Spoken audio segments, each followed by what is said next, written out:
And to be as vulnerable, that's hard. It's hard to do that. And so I really respect that because I don't have that in my life.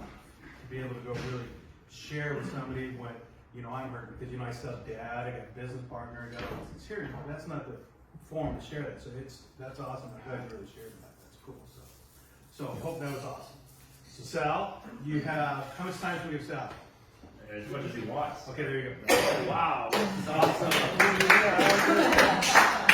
You guys, for me, it's such a pleasure to be here, man. I'm so honored, from the moment that Tom called me. They flew me out here. They've invested in me to come out here and to talk to you guys, and it makes me feel so awesome. And then listening to your stories, and my whole desire is to add value to your life and to help you be all that you can be. I mean, it's amazing what I've been through as far as my self-development. It's been through masterminds. It's been through mentorship. It's been through opening up my ears and really taking a good look at my thinking processes and being honest to myself of who I've been and how I think and how I've acted because of my thinking. And so, when I've gone to masterminds and to different conventions, I'm all ears, man. You have to become like Mr. Absorption of information. That's the most important thing right now in everybody's life is learning from everything. Just becoming a learning machine, and I use Audible, I use YouTube, I follow mentors, I have communities in Facebook, I follow the best in each field, and I love them, and I add value to them. I comment on their posts, I add value, I say thank you for training, for studying, for giving me content that adds value to my life. It's not good to follow people and to receive from them and not add value or exhort them or inspire them to continue. Like one thing that you guys can do is thank Beau for really studying and preparing himself and doing the courses. I mean, that's so amazing. He's like over-delivering, and wanting to perform for you guys. And, he doesn't have to do that and be a millionaire, right? So it's important for you guys to really seek out the best coaches and the best consultants and be in good mentorships and it just takes you to another level. Believe me, we don't know it all. I did think that for a long time. I thought I was smart and I didn't know anything. But when I got humble and honest and acknowledged that I needed guidance, then I was willing to be taught and I was teachable and I learned. And then once you learn, you have to apply immediately and teach. The best way to apply and to learn is to teach what you learned here today to your friends, to your brother, exhort them, and really motivate them for free. That's what I do. And, now I'm charging, but I started for free, anybody, right? And so, because it's fulfilling when you help people, right? And so for you, my thing, I'm going to talk a little bit about performance and accelerating your performance. And I'm going to give you a formula that my father used on us.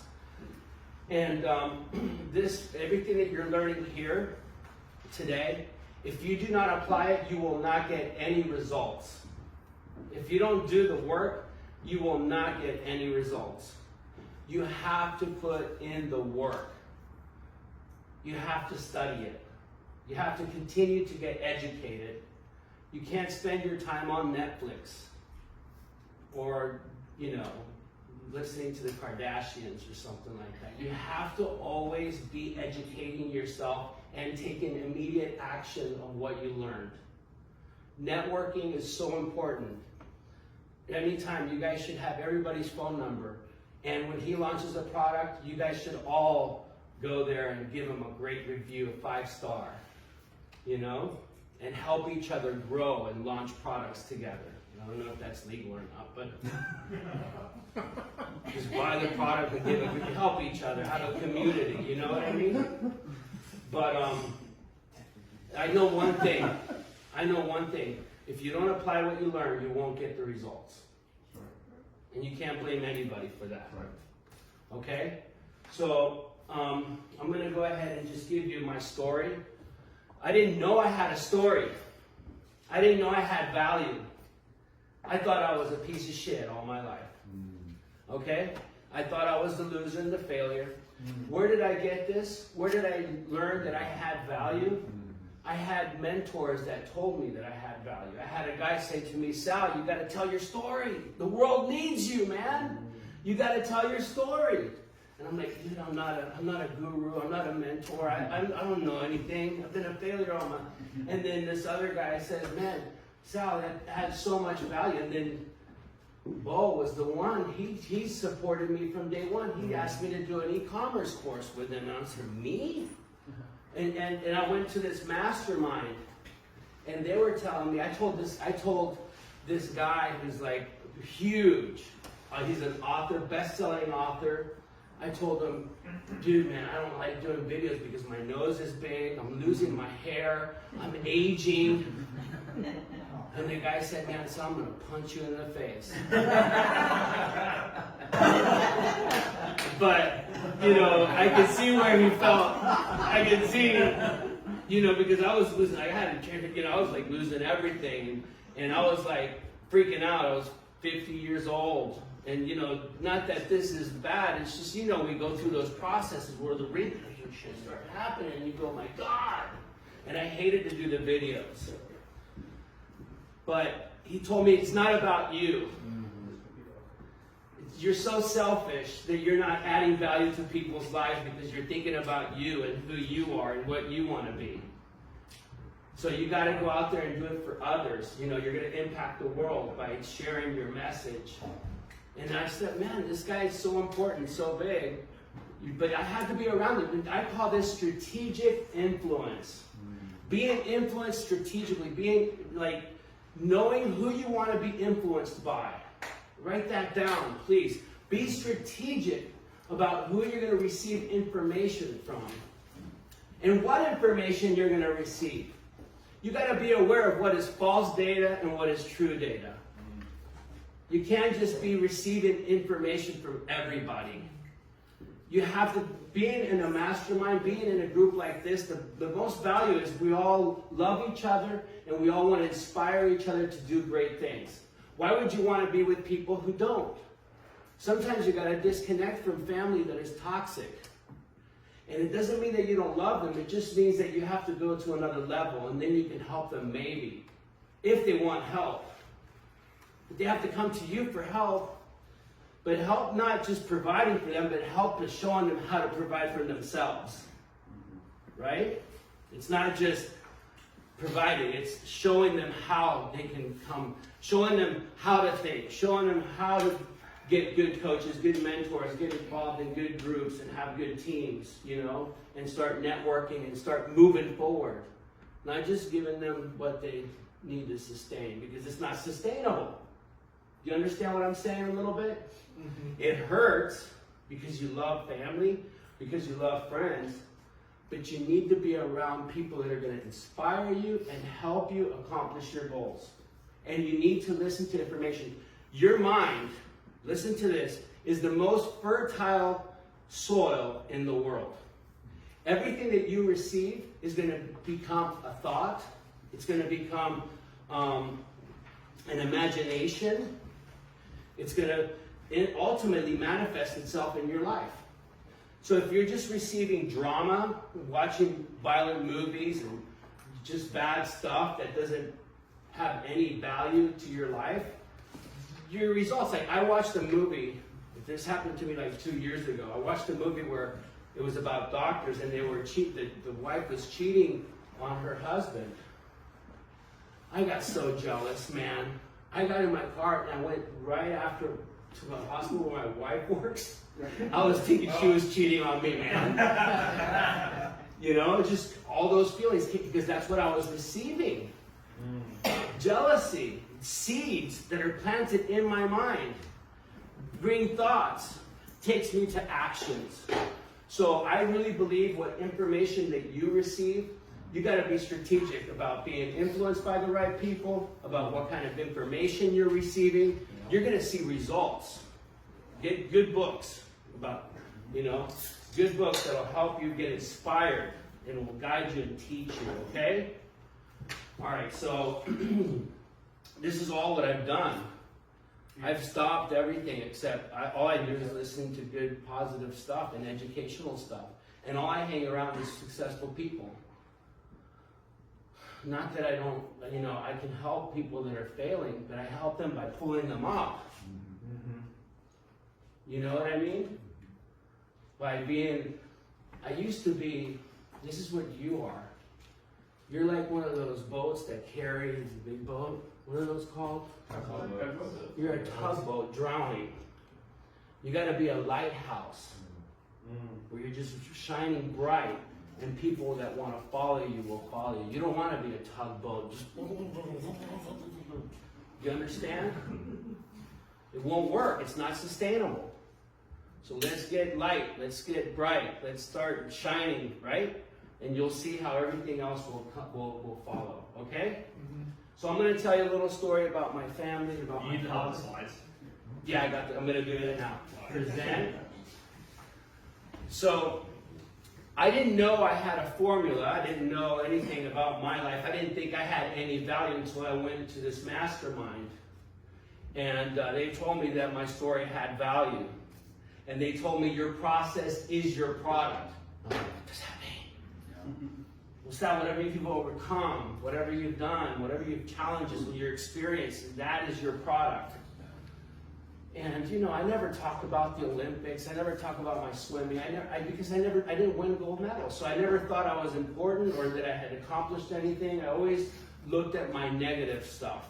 I've always been in, school. I was terrible. I was, just a kid that wanted to have fun. And so I never really valued my experience, but they told me there was value in it. So when you're around people that are doing great things, they don't mind exhorting you or helping you or telling you the truth. It's the lower guys that are always picking on you and bringing you down.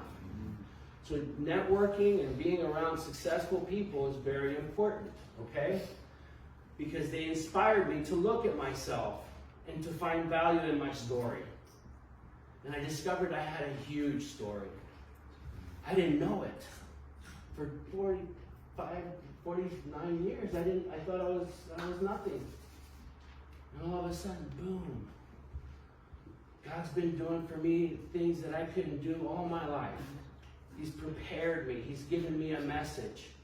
And so I looked at my history and I said, wow, my dad did invent the PVC pipe with his brothers. They were the pioneers in PVC pipe and fittings. And, he sold millions and millions of dollars worth of PVC. He ended up doing kayaks, chairs, tables, everything in plastic. Right? So, and then, he did that, and he was also a lawyer, but he wanted us to become, that's us. We were 5 brothers. I'm the little guy here in the bottom. And, these were all my brothers, and he trained us. He trained us. He was very disciplined, but he wanted us to be swimmers. Now, I'm going to tell you a little bit about what happened, because this is the first step on the formula. I'm going to teach you a formula. He was a basketball player, so he had a basketball court in the house. So he wanted us to be basketball players. But one day we were in San Juan, and one of my brothers raced this girl swimming. And he saw, when my brother was like 10, beat a girl that was champion in swimming in Puerto Rico. He said, wait a second, these guys have talent in swimming. So he tore down the basketball court and built a pool. Right? That's my brother Jeff. So he built a pool. He wanted us to be Olympic swimmers. Now, what's the first lesson? Find your talent, your superpower, your gift. What have people complimented you on?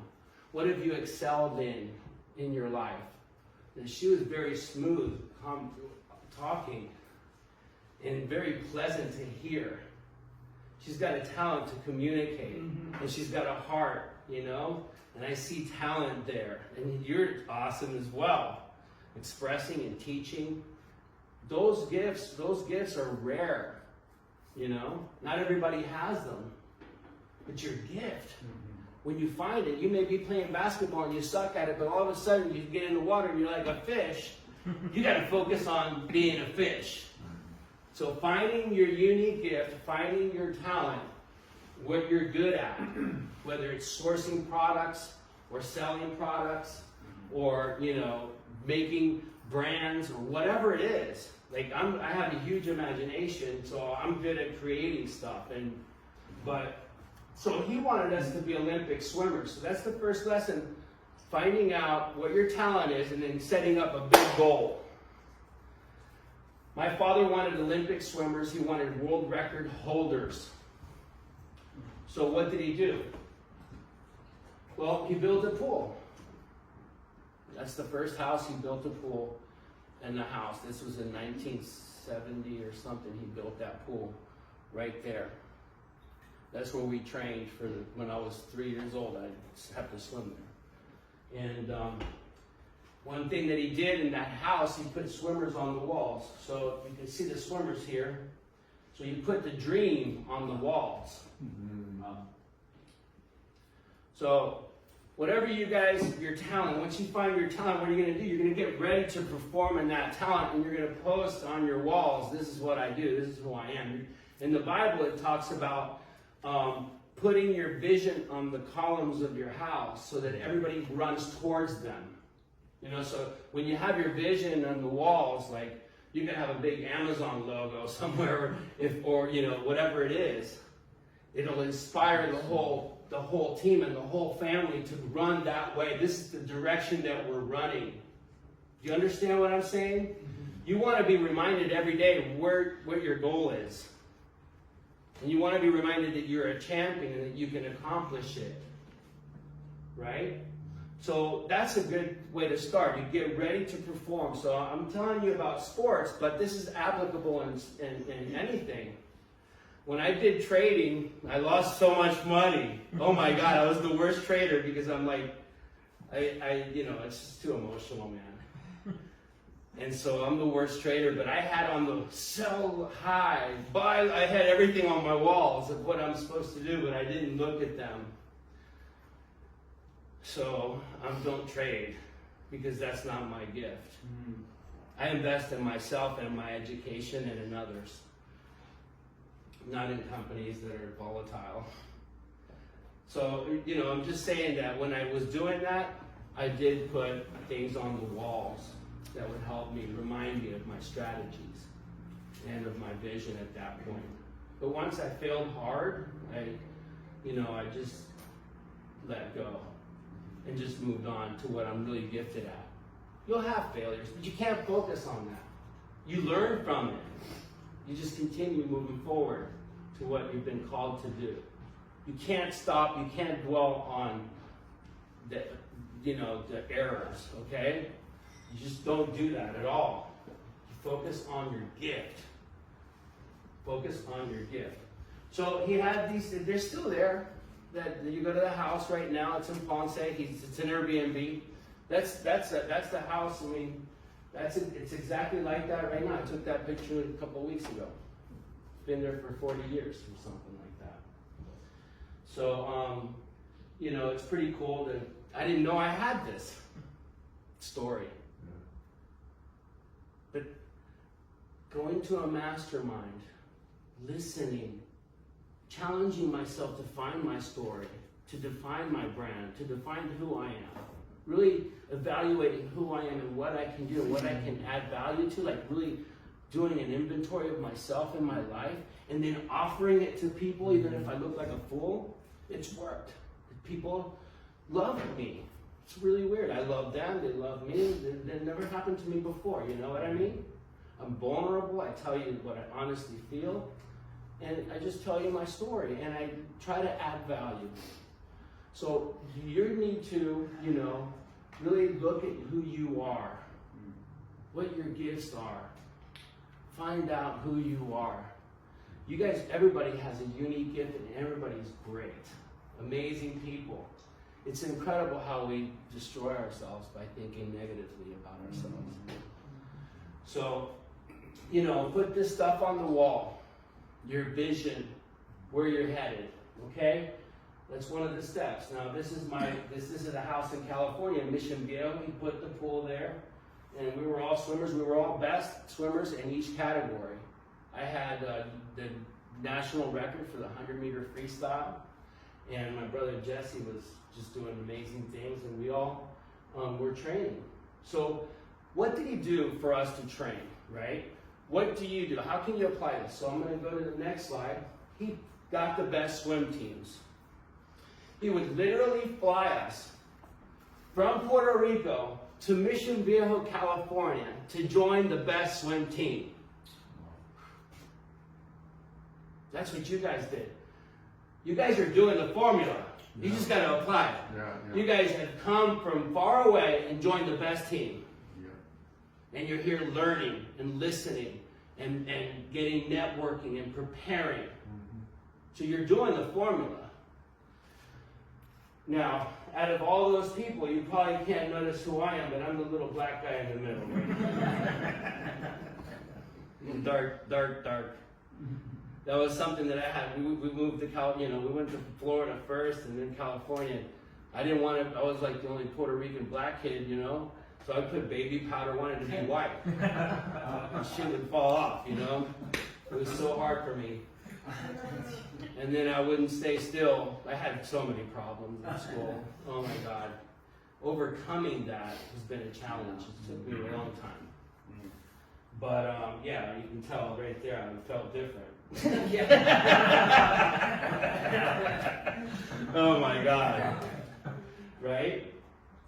But man, it's really cool to look back and, if I look at my life and all that I've been through and where I'm at now, I don't regret the past, but I did suffer a lot. You know what I mean? But those are all things and lessons that I can use to help others now, right? So we get the best coaches. This is the United States coach for the Olympic team. He was my coach most of my life. His name is Mark Schubert. Best coach in the world. You need the best coaches. I actually followed him everywhere. Best coaches. People that are training you.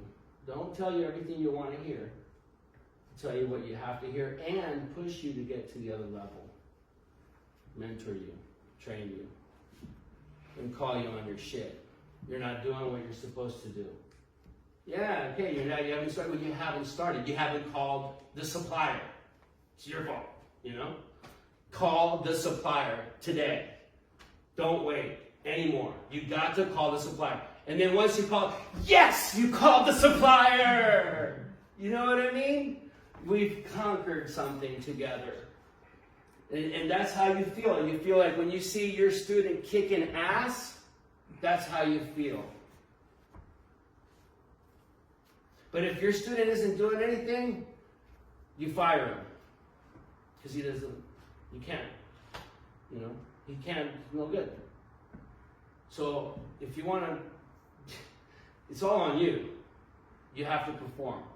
If you don't perform, if you don't practice, if you don't get in the water every morning, if you don't do the drills and do the practice and work it, you're not going to get the results. You just can't. It's impossible. Whatever you sow, you will reap. If you don't sow, you're not going to reap. You understand that? But coaches, man, they love people that are performing. There was this lane called the animal lane. Man, that was the toughest swimming lane in the whole world. That's where all the champions were. But to get to that lane, you got to be fast. And for some reason, I wanted to be in that lane. I'm like masochistic or whatever that word is, right? But I wanted to be a part of the animal lane. That's where all the world record holders were. But he had that lane. We would do 7,500 meters in one practice, sometimes 12,000 meters. Huge workouts. Worked out 12, like 12 hours a day. I mean, we'd work out from like 5 to 8, and then we'd do running and training. All I did was sleep, eat, and swim, and train. Because I had a mission. I wanted to go to the Olympics, right? So, I mean, once you know what your talent is, then you got to get in the mission. You got to focus. You got to train. I mean, you're not going to go to war. Let's say when you're a soldier, what happens when you join the U.S. Army? Do you belong to yourself anymore? No, you don't make any decisions. You're a soldier. Now you got to train and get ready, or you're going to get whipped. You're going to get tired out there in the desert. You got to get ready to perform. You got to get in shape, right? So, it's important to understand that whether it's in competition or sports or coaching or, selling on products, whatever you decide to do, you got to be all in and go for it. You can do it, right? Now, this is another step. My father, had us look at Mark Spitz movies. We had those reels. And I remember, man, in that house I showed you, we would sit, all of us, and we would watch Mark Spitz swim.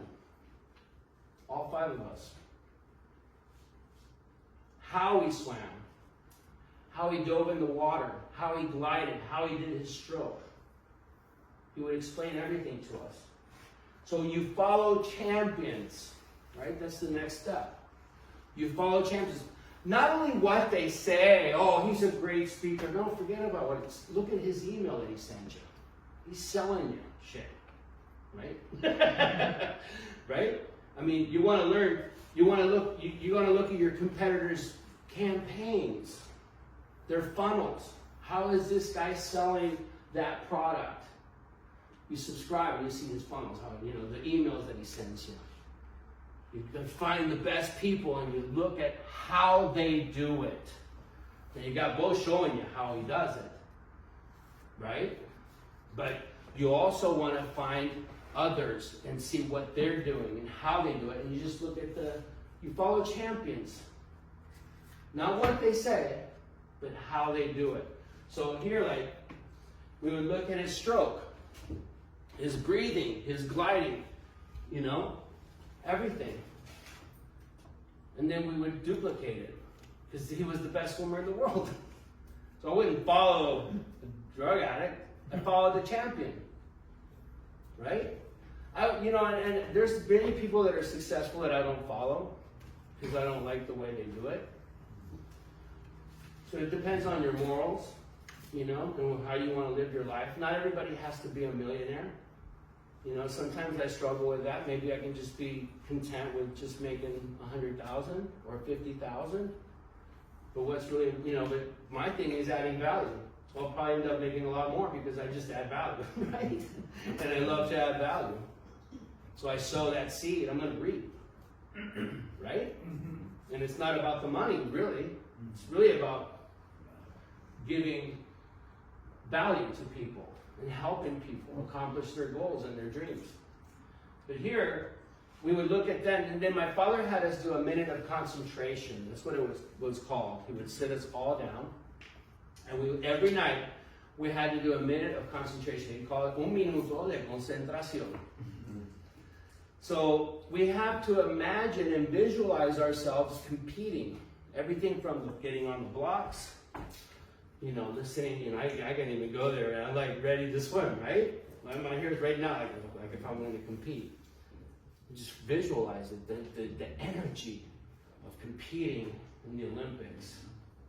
And so we would have to do the whole thing, visualizing it. And diving in the water, stretching, grabbing the water, competing.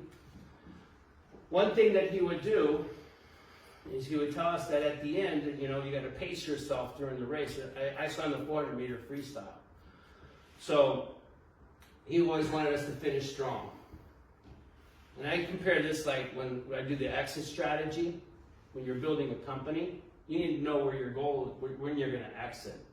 Every business needs to know when they're gonna exit. Because if you don't have a destination, you're like a ship leaving the port without a destination. You're gonna get wrecked. You're gonna run into storms. You're gonna go into reefs. You don't have a destination. You're just a motor, right? But if you know where you're going, even if you come and confront a storm, you can still fight to get to port. And your port is exit at this amount, right? So he would have us meditate on finishing strong, and I love that. Said, Sal, in the last 50 meters, last 25 meters, he'd actually say, last 10 meters, don't breathe. Don't look at anybody. Just buckle down and swim as fast as you can and get to the wall. But I had to pace myself. Because I can't start fast, I die in the middle. You got that one, right? He started fast, right? He bought $18,000 worth of product. He was like almost died in the middle, right? But the thing is, you guys, we're learning, and you've got it, and now you're learning. So now the goal is to finish strong, buckle down. And so what happens in the middle? In the middle, we can get like in the 300 meters. You know, like in the middle of the cycle of your company, you can become complacent because it's fun to build, it's challenging to grow. But to maintain, entrepreneurs maintain a business, oh my God. We love problems, we love solutions, we love activity. So the 300, that third quarter can sometimes be, you gotta be vigilant, because if you get disinterested or you get another product, you might want to let go of the first one you had. So each business that you open is an asset. And you don't want to, you're opening one right now and you've got another one going, and then this one may generate more revenue, and you say, forget it. I'm not going to put any more money in there because that only generates 20% ROI. And 20% ROI is good, right?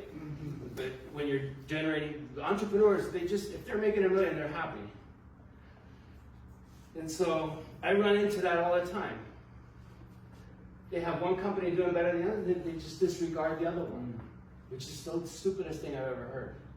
It's like you're renting 3 houses, and then all of a sudden you get into the hotels and you abandon the 3 houses. Each e-commerce business, each component is an asset that can be sold or liquidated.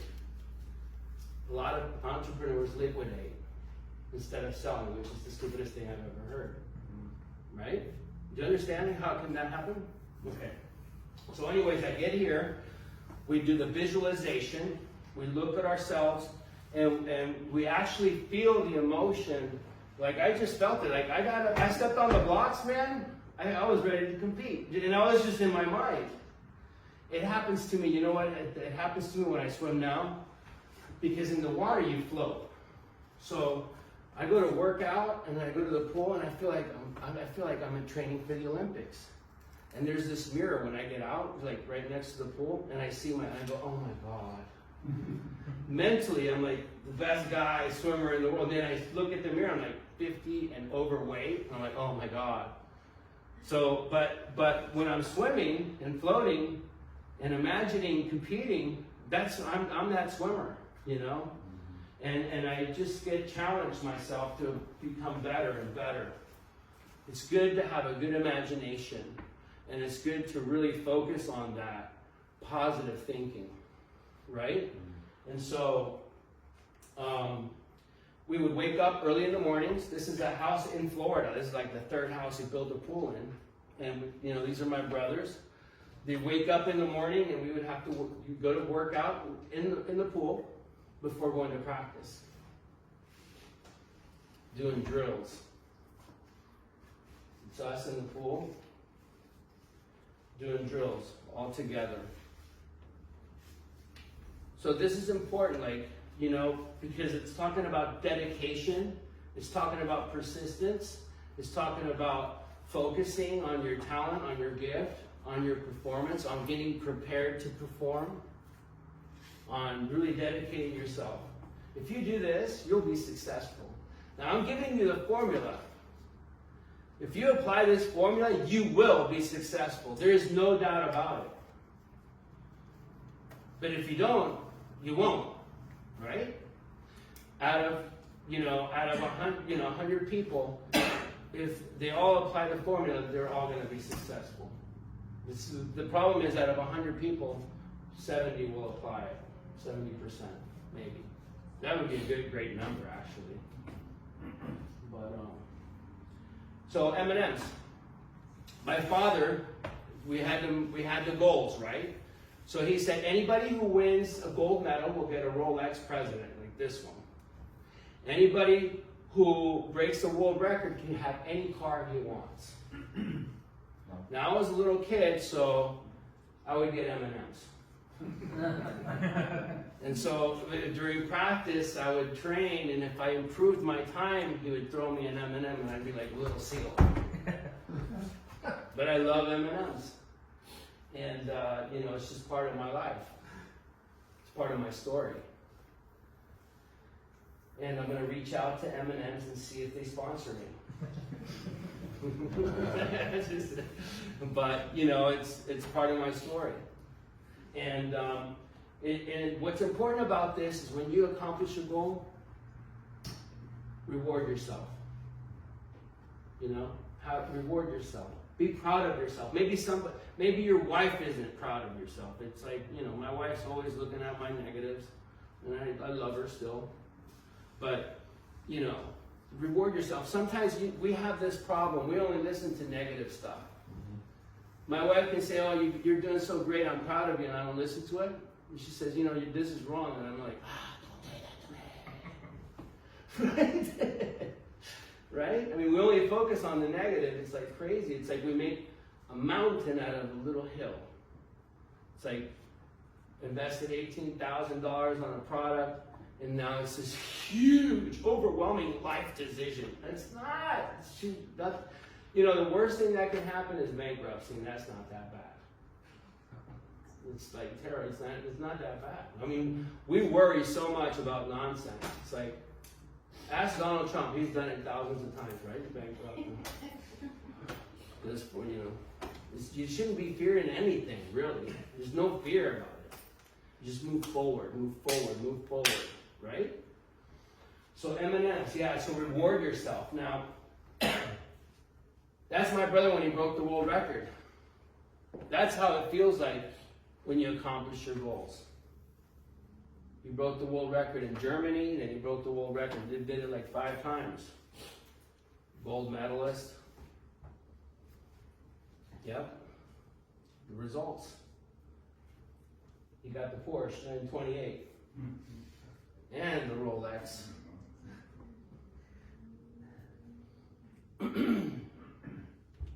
It's a formula. You just apply it.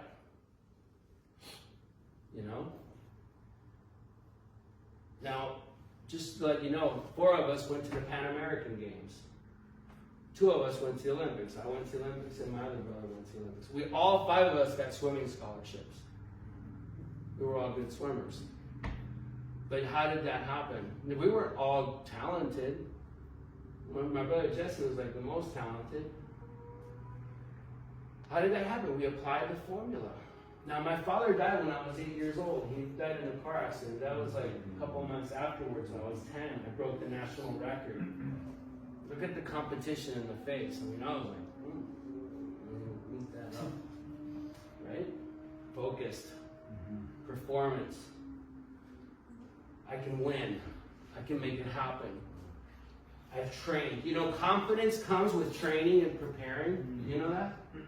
You prepare and you're ready. Tom said it yesterday.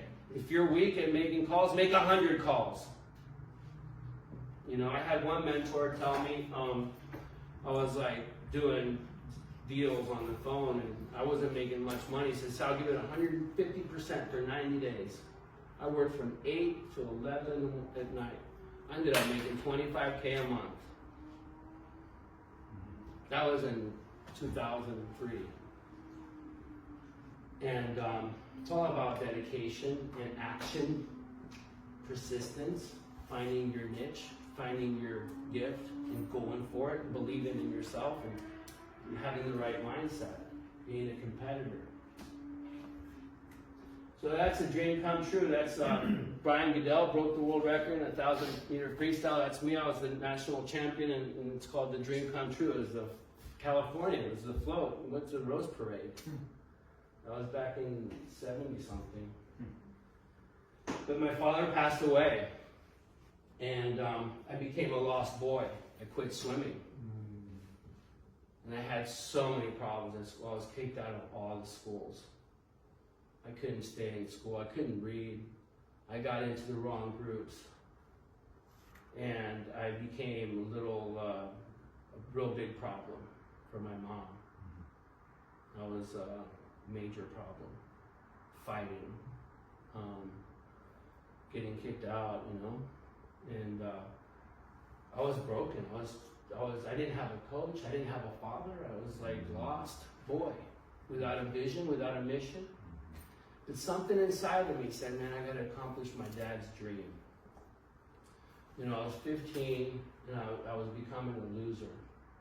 But my heart was like, I can't be a loser. I don't want to not accomplish my father's dreams. So I asked my mom, send me to the best swim teams. When I was 15, after 4 years of not swimming and getting derailed, I started applying the formula. Get me the best coaches, send me to the best teams. I'm gonna train. I'm gonna dedicate myself to make 1988 Olympics. Without a father, I went and joined the best team that's in Dallas, California, Dallas, Texas. That's me. There wasn't much sun, so I was a little whiter. And kid in that school is Highland Park, Texas. All the millionaires go to that, live there, like the owners of Boeing, the owners of Frito-Lay. This girl is Catherine Marcus. Her dad is the owner of Neiman Marcus. And this guy designed the Reeboks. His father was the Reeboks designer. You know, so I knew like the most. It cost a lot of money to go to that school. By the way, we had a lot of money. So money isn't everything. I had no life. It's about having a purpose and a calling and feeling your passion, fulfilling your passion. And having that goal, it wasn't really my goal. It was my father's goal. So I was trying to accomplish that. One of the things that I like to teach in my podcast, I taught it. So, you know, it's setting the right goals at the right time for the right reasons. And sometimes the reasons are wrong why we set goals. And we don't fulfill them and we're struggling because we set the wrong goals at the wrong time for the wrong reasons. Like I wanted to be an architect. Why did I want to be an architect? Because I wanted to impress people. So I was going to become, I loved art, but man, I don't know math or anything. I can't even sit still. Imagine me doing those things. So, I set the goal to go, and I told everybody I'm going to study architecture. Now, 2 years later, I'm failing and flying to Italy. Right? I flew to Italy and lived there for a year in depression, trying to get away from failure. But I set the wrong goals at the wrong time for the wrong reason, right? So here, there was this feeling that I wanted to accomplish my father's goals, but I also wanted my brother's attention. He was able to get everything. Like, I would sell his t-shirts. I was a salesman from the very beginning. I would have him sign t-shirts and I would sell them at camp. So I was making thousands of dollars. My mom said, "Do you need any money?" I said, "No, just send me 24 t-shirts with his signature, please." And I would just sell them at $15 a pop. Back in 78, 80. And then I sold towels. I'd have the whole Olympic team sign the towel, And then I'd go to the other side of the stadium. I got a towel here with all the swimmer signatures. Sold for $175. And I didn't pay for shit. No cost of goods sold. Right? Yeah, it was great. So, yeah, I've been selling all my life, you know, so I had that gift. I didn't know that. I didn't know my story, people, for 49 years. I know my story now. You should really look at your story. You got to really evaluate your life. It doesn't matter if you come from humble beginnings or high beginnings. It's the emotional, it's the challenges that we all identify with. It's who we are and communicating who we are. I love creating content. I love sharing my story with people.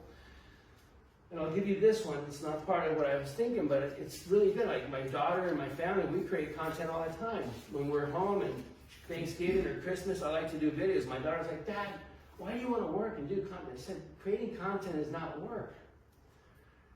It's fun making funny videos and saying hi to people and doing stupid stuff on video and then sharing it with the world. We're actually bonding. We're creating content. It's fun. It's not bad. It's great. You know, so I told Beau, you got to document more your processes. Instead of creating content, document, you know, when you're talking, when you're walking, when you're doing this, when you're teaching, when you just document it and then you share it. People love it. Document your family, when you're being with your friends, and share it. God knows if you have a huge brand and you're not even discovering it. There's probably persons here with a huge potential to brand yourself as some kind of provider of some service, and you don't even know it. That's what I love about this self-discovery. You know, because it's like, you guys, it's like your mind and your heart and your life is a treasure. And we're always looking for treasures everywhere else. And the treasure is right here in you. And we're always expecting to get something somewhere else. And you're like such a blessing and so special. And we just don't think that, man. You know? And your wife and your kids. It's a blessing to have that revelation. You know? And really know that God loves you, that you are special, that you were created with a purpose, and that you're going to fulfill that purpose. And that you're willing to be vulnerable.